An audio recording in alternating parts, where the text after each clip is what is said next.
Across Northern Ireland, there's a rising and unmistakable sense of frustration, and yes, even anger within our working class communities. They feel forgotten, overlooked, spoken down to, and nowhere is that more obvious than in the debate around immigration.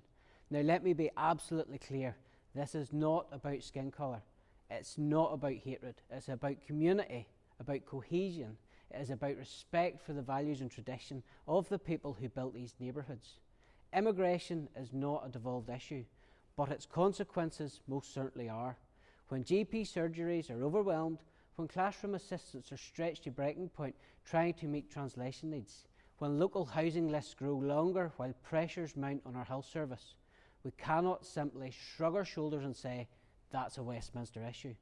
Our people do not want excuses. They want leadership. Over £4 million a year is being spent in Northern Ireland's health service on translation services alone. The Executive Office has a role to play here. It administers schemes for refugee and asylum seeker integration. That policy is failing.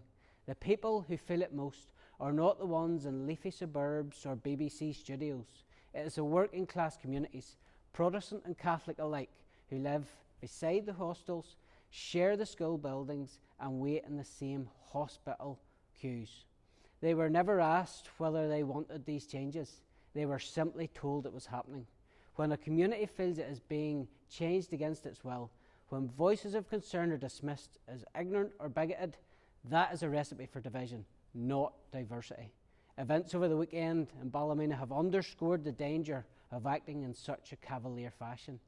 Let this House be warned, there is a growing chasm between the narrative in here and the reality out there.